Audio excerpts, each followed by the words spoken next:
नमस्कार, मैं श्रुति सिंह, स्वागत है आप सभी का इनसाइड झारखंड न्यूज में।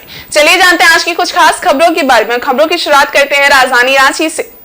प्रधानमंत्री मोदी की मन की बात कार्यक्रम को लेकर झारखंड के भाजपा नेताओं द्वारा अलग अलग स्थानों पर जनता के बीच बैठकर मन की बात कार्यक्रम सुना गया और देखा गया। छठ पर देश में 4 लाख करोड़ से ज्यादा का कारोबार हुआ है और इस दौरान भारत में बने उत्पादों को खरीदने का जबरदस्त उत्साह लोगों में देखा गया। अब तो भारतीय जनता पार्टी के प्रदेश अध्यक्ष बाबूलाल मरांडी ने मन की बात कार्यक्रम बोरियों में जनता के बीच बैठकर सुना, तो वहीं भाजपा विधायक दल के नेता और नेता प्रतिपक्ष अमर कुमार बावरी ने रांची में इरगू टोली में स्थानीय लोगों के साथ प्रधानमंत्री के मन की बात सुनी। अमर कुमार बावरी ने कहा कि मन की बात कार्यक्रम में प्रधानमंत्री नरेंद्र मोदी कभी भी राजनीतिक बातें नहीं करते हैं, बल्कि देश के उस सामर्थ्य का परिचय दुनिया से कराते हैं जो कहीं ना कहीं सम्मान के पात्र होते हैं। लोकल फॉर वोकल और स्वच्छता की बातें जिस तरह से प्रधानमंत्री नरेंद्र मोदी ने की है, वो निश्चित रूप से भारतीय अर्थव्यवस्था को मजबूत और हम सबको प्रेरणा देने वाली है। अमर कुमार बावरी ने कहा कि आज देश के हर नागरिक को महीने के आखिरी रविवार का इंतजार रहता है कि वो प्रधानमंत्री के मन की बात को सुने। कुल 106 बार संविधान संसद के दौरान की गई गलतियों को सुधारा गया था। साथियों, ये भी बहुत प्रेरक है कि संविधान सभा के कुछ सदस्य के अधिकार और न्याय की आवाज बुलंद की थी। 7वां एपिसोड था प्रधानमंत्री जी का, और विश्व के किसी भी राजनेता का इस तरह से हर महीने लगातार आम जनों के साथ संवाद का एक अनूठा प्रयास है। और इससे भी बड़ी बात होती है कि मन की बात कार्यक्रम में कभी भी प्रधानमंत्री जी ने राजनीति की बात नहीं, आधे घंटे वो लगातार देश के उन तमाम सामान्य नागरिकों का और देश के उन तमाम सामर्थ्यों का परिचय देश दुनिया से कराते हैं जो कहीं ना कहीं सम्मान के लिए पात्र होते हैं। एक प्लेटफॉर्म जहाँ से मोदी जी के वचनों से निकला गया किसी का परिचय, वो अपने आप में लोगों को प्रेरित करता है। और स्वच्छता से लेकर के आज जिस तरह से वोकल फॉर लोकल की बातें उन्होंने कही है, तो निश्चित रूप से भारतीय अर्थव्यवस्था को भी और हम सबके जीवन को भी प्रेरणा देने वाला है। और हर एक नागरिक भारत आज इस एक अभियान के साथ जुड़ गया है और हर महीने आखिरी रविवार का इंतजार करता है कि माननीय मोदी जी इस बार किसको हमसे परिचय कराने वाला है, किसको।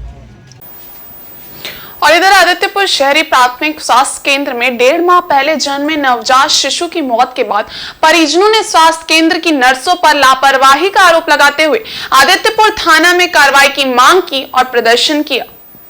शनिवार शाम आदित्यपुर रेलवे कॉलोनी से सटे हरिजन बस्ती के लोग बड़ी संख्या में आदित्यपुर थाना पहुंचे, जहां लोगों ने आदित्यपुर प्राथमिक स्वास्थ्य केंद्र में कार्यरत नर्सों पर लापरवाही का आरोप लगाते हुए उन पर मामला दर्ज कर कार्रवाई की मांग की। बताया जाता है कि आदित्यपुर हरिजन बस्ती निवासी मनोज मुखी की गर्भवती पत्नी साहिबा मुखी को बीते 15 अक्टूबर को प्रसव पीड़ा के बाद आदित्यपुर शहरी प्राथमिक स्वास्थ्य केंद्र में भर्ती कराया गया, जहाँ नर्सों ने गर्भवती महिला का प्रसव कराया। इस बीच जच्चा और बच्चा की तबीयत अचानक से बिगड़ गई, जिसके बाद नवजात को आदित्यपुर के एक निजी नर्सिंग होम में भर्ती कराया गया, जहां तकरीबन महीने भर इलाज के बाद परिजनों को शिशु को रांची ले जाने की सलाह दी गई। इस बीच रांची में इलाज के क्रम में नवजात की मौत हो गई। घटना से आक्रोशित परिजन बस्ती वासियों के साथ आदित्यपुर थाना पहुंचे, जहां प्रसव कराने वाली नर्सों पर मामला दर्ज करने का मांग किया गया। सिविल सर्जन का ऊपर जो है जो भी है हम लोग का सब कुछ करने के बाद में अभी यहाँ तक पहुँचे हैं। शुरू से जो है यहाँ स्वास्थ्य केंद्र में मेरे को मेडिनोवा भेजा गया, मेडिनोवा से हमको रांची रिम्स भेजा गया, रिम्स से अभी लौट के अभी लेकर आ रहे हैं, अभी रहा नहीं है गांधीगंज से। इसमें तो देखिए अभी लापरवाही जो है तो सारा विभाग से लेके सारा अस्पताल सारा विभाग इसमें लापरवाही का भागीदार है। लेकिन जो है इसमें अभी हम किसको लापरवाही का ये कर सकते हैं तो हमको भी नहीं पता है। लेकिन जो है सारा मेरा पास उन लोगों का बातचीत का जो है मेरा पास हम जो भी बात किए हैं उनका रिकॉर्ड हम रखे हैं। जो हमको ये लोग बोला है कि यहाँ पर हम लोग का डॉक्टर का लेवल नहीं है, नर्स लोग ही जो है प्रसव कराती है। उधर उधर गुरु नानक देव के 554वें प्रकाश पर्व के उपलक्ष्य में राजधानी रांची के कृष्णनगर कॉलोनी स्थित गुरुद्वारा मैदान से भावनगर तक कीर्तन शोभा यात्रा निकाली गई, तो शहर के मुख्य मार्गों से होते हुए पीपी कंपाउंड स्थित गुरु नानक स्कूल परिसर में जाकर अरदास के साथ समाप्त हुई।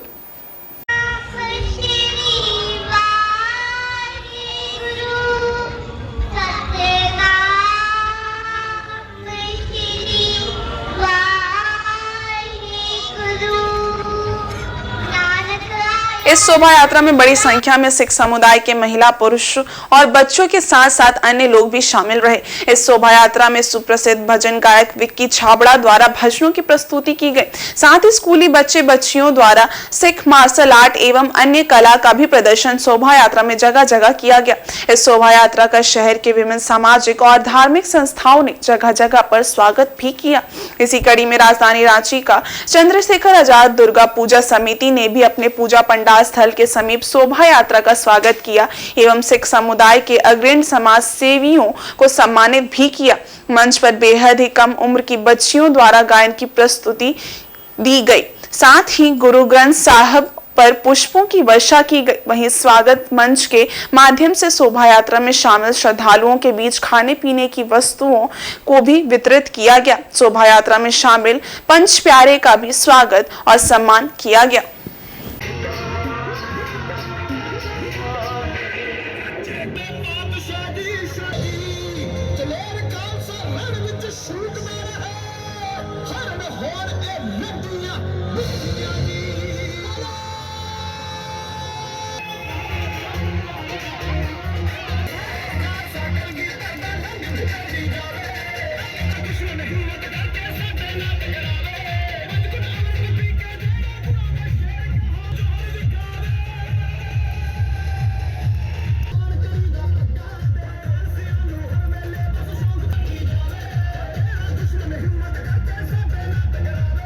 चंद्रशेखर आजाद दुर्गा पूजा समिति के द्वारा लगातार हम लोग किसी भी धार्मिक आयोजन जो कि बड़े रूप में मनाया जाता है उसका सेवा के लिए हम लोग यहाँ स्टॉल लगाते हैं, उनकी सेवा शिविर लगाते हैं। जो भी जथेदार है या जो लोग आते हैं उनका स्वागत करते हैं। हम लोग लगातार उसी गुरुद्वारा के बगल में ही जन्म लिए, उसी मोहल्ले में बड़े हैं, बचपन से लंगर खाते आ रहे हैं और उनका सेवा करते आ रहे हैं। आज वहाँ बिरला मैदान में जो दीवान सजा था वहाँ भी हम लोगों ने लंगर में सेवा किया। वहाँ भी हम लोगों ने शिव बारात आयोजन समिति के द्वारा जो हम लोग हर वर्ष निकालते हैं उसके द्वारा वहाँ पे हम लोगों ने स्टॉल लगाया था, लोगों का सेवा किया, लोगों के बीच आइसक्रीम, कुल्फी, मिठाइयाँ बांटी। और ये गुरु पर्व सबों का है, गुरु नानक देव जी सबके हैं, पूरे देश के हैं, पूरे विश्व के हैं। उनके गुरु पर्व को, प्रकाशोत्सव को हम लोग अच्छे ढंग से मनाएं और इसी कोशिश में हम लोग लगातार लगे रहते हैं। पश्चिमी सिंहभूम के गोयलकेरा के सुदूरवर्ती गांव सेरिंगदा में 45वें शहादत दिवस के मौके पर श्रद्धांजलि कार्यक्रम का आयोजन किया गया। राज्य की कैबिनेट मंत्री से स्थानीय विधायक जोबा मांझी समेत सैकड़ों लोगों ने शहीदों को श्रद्धांजलि दी।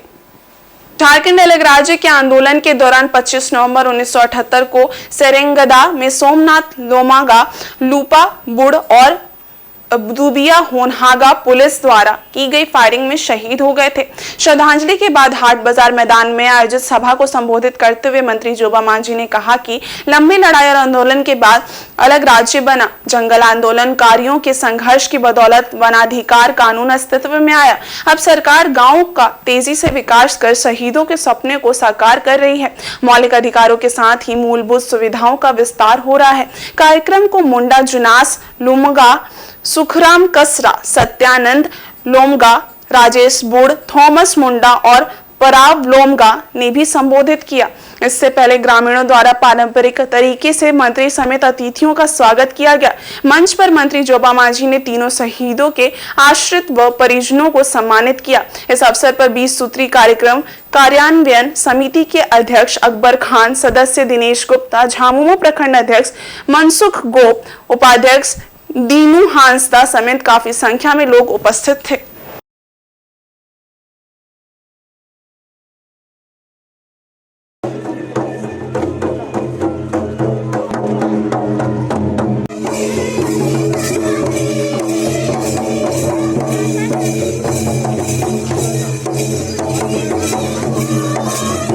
सेरेंगदा शहीद दिवस शहीदों को मैं श्रद्धांजलि अर्पित करती और साथ साथ में जिस उद्देश्य से, जिस सोच से ये जो आंदोलन शुरू हुआ था, आज उस आंदोलन को हम लोग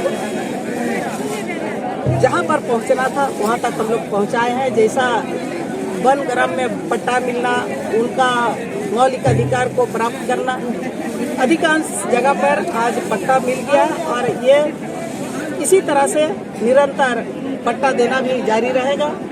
और सिर्फ पट्टा पर्चा का ही बात नहीं है, साथ साथ में क्षेत्र का विकास भी हो। और आज आप लोग के सामने में जो कि जिस समय आंदोलन हो रहा था, शहीद हुआ था, उस समय न रोड था, बिजली था, न ही पानी था, लोग नदी से पानी उठा पीते थे। आज धीरे धीरे विकास का लकीर भी खींचा और आगे भी इसी तरह से सभी आम जनता से हमारा अपील है, आप लोग का सहयोग, प्यार, प्रेम इसी तरह से बना रहे और क्षेत्र का विकास में आप लोग का भी हाथ बढ़ते रहे, यही हमारी अपील है। और चाईबासा शहर के टुंगरी मोहल्ले में ट्रेन की चपेट में आकर 50 वर्षीय कैलू यादव नामक व्यक्ति की मौत हो गई है। घटना रविवार सुबह करीब 8:30 बजे की है। मृतक पटना के फतुहा का रहने वाला था। कैलू यादव परिवार के साथ चाईबासा के डुंगरी रेलवे ओवरब्रिज के पास रहता था और खटाल खोलकर गौपालन का काम करता था। इसी से वो अपने परिवार का भरण पोषण करता था। परिवार के लोगों ने बताया कि वो हमेशा नशे की हालत में रहता था। आज सुबह रेलवे लाइन पार करने के दौरान ट्रेन की चपेट में आ गया और घटनास्थल पर ही उसकी मौत हो गई। मृतक का एक बेटा और 2 बेटियां हैं। घटना की सूचना मिलने के बाद मुफस्सिल थाना पुलिस की टीम मौके पर पहुंची और शव को कब्जे में लेकर पोस्टमार्टम के लिए सदर अस्पताल भेज दिया है। इस घटना से परिवार को गहरा सदमा पहुंचा है, क्योंकि वही एक परिवार में कमाने वाला था। वहीं चक्रधरपुर रेल मंडल के बिसरा रेलवे स्टेशन के टिकट काउंटर में रेल यात्रियों को अजीबोगरीब समस्या से जूझना पड़ रहा है। इस स्टेशन में लोगों को जनरल टिकट तो मिल रही है, लेकिन टिकट पर कुछ भी प्रिंट दिखाई नहीं देता है। रेल यात्री जब इसकी शिकायत कर रहे हैं तो काउंटर में मौजूद कलर पेन से लिखकर टिकट जारी कर रहे हैं। इस पर जब यात्री टीटीई द्वारा परेशान करने की बात कहते हैं तो कलर का कहना है कि उसकी गारंटी नहीं ले सकते हैं। टीटीई से टिकट की प्रामाणिकता को साबित करना यात्री की ही जिम्मेदारी होगी।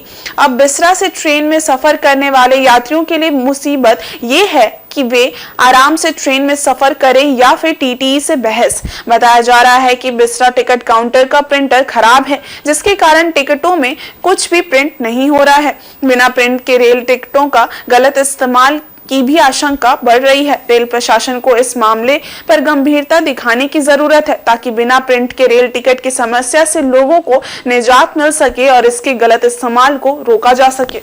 आपके लिख के दिया कि हम लिख के दे रहे हैं, बाकी आप जाने।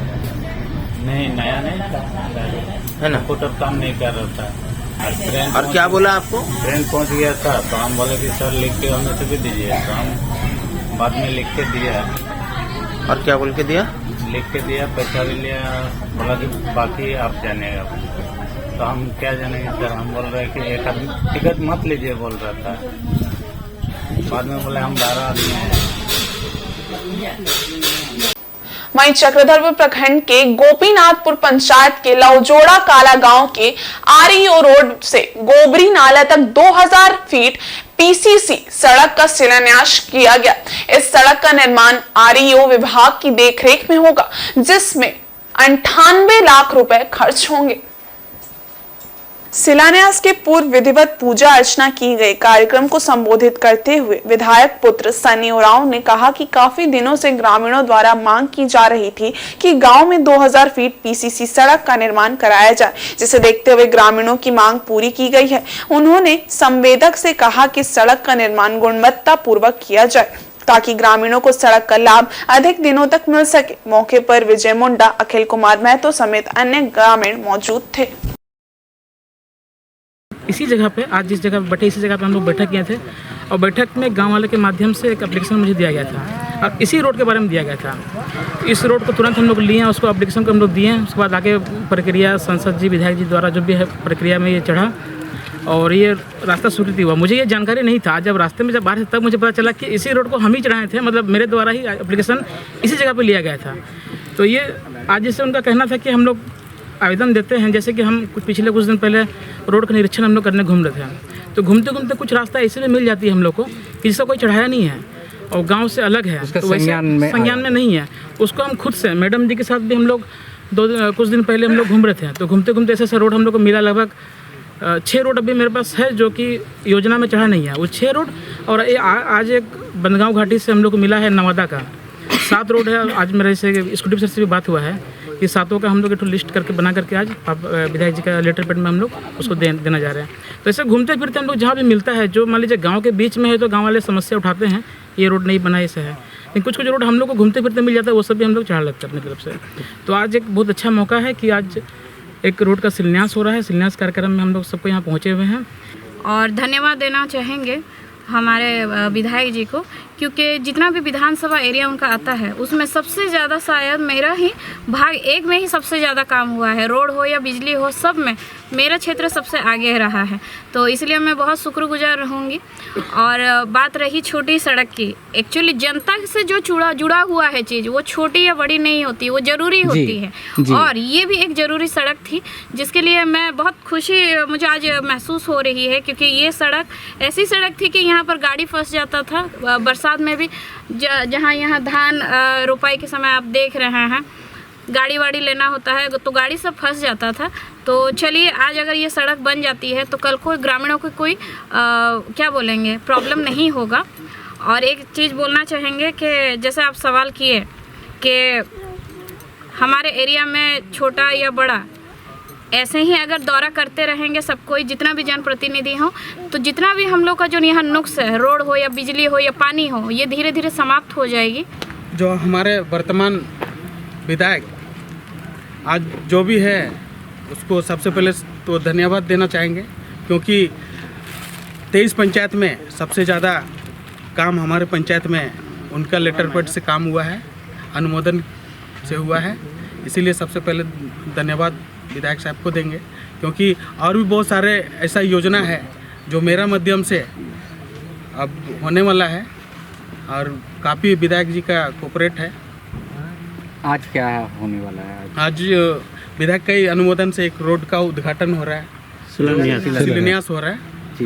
कितना महत्वपूर्ण ये सड़क है? ये बहुत महत्वपूर्ण सड़क है, क्योंकि काफ़ी 10-15 साल से ये रोड ऐसे ही लोग ना आने जाने के लिए बहुत तकलीफ हो रहा था, क्योंकि गाड़ी भी आने जाने के लिए दिक्कत है, पैदल आने जाने के लिए भी दिक्कत हो रहा था। वहीं मुसाबनी में औद्योगिक क्षेत्र आदर्श मध्य विद्यालय दुर्गा मंदिर के पूर्व छात्रों ने मिलन समारोह का आयोजन किया। समारोह के आयोजन का मुख्य उद्देश्य अपने पुराने सहपाठियों से मिलना और उनसे अब तक के अनुभव से जुड़ी बातें साझा करना रहा।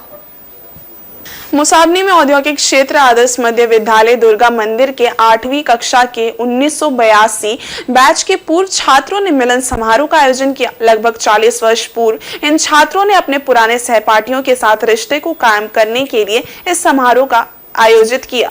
वैसे मित्र जो अब इस दुनिया में नहीं है, वैसे मित्रों की आत्मा की शांति के लिए 2 मिनट का मौन रखकर कार्यक्रम की शुरुआत की गई। समारोह का आयोजन मुसाबनी 1 नंबर से दुर्गा मंडप में रखा गया, जहां इन छात्रों ने अपनी पढ़ाई की शुरुआत की थी। सभी ने अपने पुराने मस्ती भरे दिन को याद किया। मौके पर सभी दोस्तों ने एक दूसरे के सुख दुख में हर पल साथ देने का वचन लिया। सभी पूर्व छात्र देश के विभिन्न क्षेत्रों में अपना नौकरी रोजगार कर रहे हैं। आज सभी ने एकजुटता का परिचय देते हुए समारोह में अपने व्यस्तम समय से दूर दराज से आकर भागीदारी निभाई। आज इन पूर्व छात्रों से सीख लेने की जरूरत है कि किस तरह से वे लोग अपने रिश्ते को व्यस्तम समय में भी एक दूसरे से जोड़कर रखे रहे। आने वाले समय में मिलन समारोह मनाने का निर्णय लिया गया। लोग 1982 बैच है हमारा, और हम लोग उस समय क्लास 8 में हम लोग औद्योगिक क्षेत्र आदर्श मध्य विद्यालय, इसको दुर्गा मंदिर भी बोलते हैं, हम उनके छात्र हैं। तो हम काफ़ी लगभग 40 साल के बाद हमने ये निर्णय लिया कि भाई चलो हम जो बचपन के दोस्त हैं हम एक बार मिलते हैं और पुराने यादों को ताज़ा करते हैं। इसी कोशिश के साथ हम आज मिले हैं। तो सभी साथी तो नहीं, लेकिन कुछ हमारे साथी आ चुके हैं और हम थोड़ा सा उसके ऊपर में थोड़ा हम बातें करेंगे, पुराने बातों को याद करेंगे, और इसी का ये मकसद है। और हम आने वाले दिन में भी ऐसा कोशिश करेंगे कि कम से कम अगले साल 2024 में हम एक फैमिली गेट टुगेदर करें हमारे इन दोस्तों के साथ ही। उनमें हमारी माने परिवार के सभी सदस्य होंगे, तो ऐसा हमारा विचार है, उसके ऊपर भी हम बात करेंगे। इसी मकसद से हम लोग ने आज यहाँ मिलने का कार्यक्रम किया है। हाँ, हम ये अपने बच्चों को ये जताना चाहते हैं कि हम ज़रूर सरकारी स्कूल में पढ़ें, और जैसे सरकारी स्कूल में इस तरह का आयोजन नहीं होता है, बाकी कॉन्वेंट स्कूल में या सेंट्रल स्कूल में ऐसा किया जाता है, तो हम अपने बच्चों को ये जताना चाहते हैं कि हम सरकारी स्कूल में ज़रूर पढ़ाई किया, लेकिन हमारा सोच बाकी स्कूलों के जैसा ही है। और हम ये भी उनको संदेश देना चाहते हैं कि तुम भी अपने बचपन के दोस्तों को नहीं भूलना, उनको याद रखना, क्योंकि वही सच्चे दोस्त हैं। अभी जो भी हमारा दोस्त है, जैसे आज मैं नौकरी कर रहा हूँ, तो आज मेरा जो दोस्त बना वो मेरा मैंने औकात के हिसाब से दोस्त बना है, लेकिन ये दोस्त है उस समय हम निस्वार्थ भाव से हमारा दोस्त था, है ना। तो यहाँ से हमने शुरू किया था, तो ये हम बच्चों को मैसेज देंगे कि वो ऐसा रिश्ता वो भी अपना दोस्तों के साथ, अपने मैंने जो सहपाठी हैं, क्लासमेट हैं, उनके साथ बनाएं, ताकि उसका भी एक खुशी या एक मेल मिलाप वाला एक संबंध रहे। सेवा धर्म मिशन, रेनेसां यूनिवर्सल और प्राउड टीवी की ओर से टेल्को कॉलोनी संगीत समाज में रविवार को सुर सप्तक गायन व नृत्य प्रतियोगिता का आयोजन किया गया, जिसमें विभिन्न स्कूलों के 700 प्रतिभागियों ने हिस्सा लिया।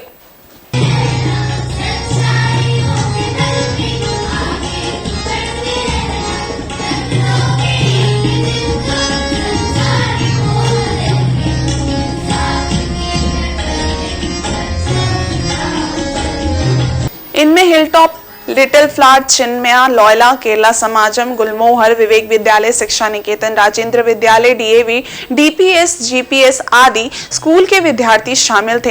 इस संबंध में सेवा धर्म मिशन के सचिव धर्मेंद्र सिंह ने बताया कि अभी बच्चे पाश्चात्य संस्कृति की ओर ज्यादा आकर्षित हो रहे हैं। ऐसे में संस्था का ये प्रयास है कि भारतीय संस्कृति से बच्चे अवगत हों और अध्यात्म की ओर बढ़े, बच्चे नैतिकता के मार्ग पर चले, यही संस्था का संकल्प है। इस प्रतियोगिता का थीम सामाजिक और भक्ति से जुड़े गानों पर भी आधारित है।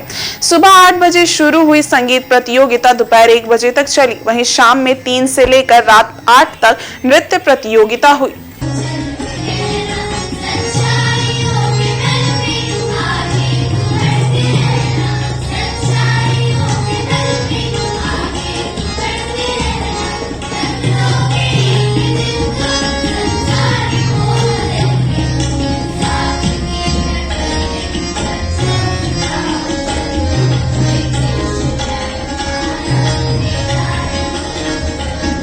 जो है ये सेवा धर्म मिशन का सांस्कृतिक मंच है, और इस मंच के जो प्रवर्तक हैं वो श्री आनंद मूर्ति जी हैं। उन्होंने समाज में जो अब संस्कृति और जो समाज में पाश्चात्य देशों की जो समाज में जिस तरीके का चलन चल रहा है संगीत और गीत और संगीत को लेकर, उससे एक उभारने का और समाज को नैतिक मूल्यों पर आधारित हमारे जितने भी गाने हैं वो सोशल डिवोशनल सॉन्ग्स पर आधारित हैं। और हम चाहते हैं कि समाज में जो है बच्चे जो हैं इस पथ पर आएँ, इनका मार्ग प्रशस्त हो, नैतिकता पर चलें, यही उनका संकल्प है। इसी संकल्प को लेते हुए ये सुर सप्तक हम लोग संगीत और गायन प्रतियोगिता आयोजित कर रहे हैं, और करीब 10 वर्षों से ये प्रतियोगिता आयोजित हो रही है। और इस बार प्रतिभागियों की संख्या 700 के आसपास है, और ये अभी सुबह जो 8 बजे हमारा कार्यक्रम चालू हुआ है, यह 1 बजे तक संगीत का कार्यक्रम रहेगा, फिर शाम में 3 बजे से लेकर 8 बजे तक नृत्य का कार्यक्रम है। बच्चों में जो आज जो प्रचलन है, जो आज फिल्मी गानों पर या पाश्चात्य देशों की तरफ जो गाने चल रहे हैं, उससे बच्चों को निकालना और इस धरा पर लेके आना कि बच्चे आध्यात्मिक की ओर मुड़ सके, और जो हमारी शिक्षा भी है वो अध्यात्म के आधारित होनी चाहिए, जो हमारी पुरानिक जो मूल्यों पर जो आधारित थी। जो भारत जो है विश्व गुरु की सपना देख रहा है, और विश्व गुरु की सपना तभी सार्थक होगा जब नैतिकता भरे सुर और संगीत बजेंगे। और इस बुलेटिन में बस इतना ही। ब्रेक के उस पारे कुछ और खास खबरें, तब तक के लिए देखते रहिए इनसाइड झारखंड न्यूज। धन्यवाद।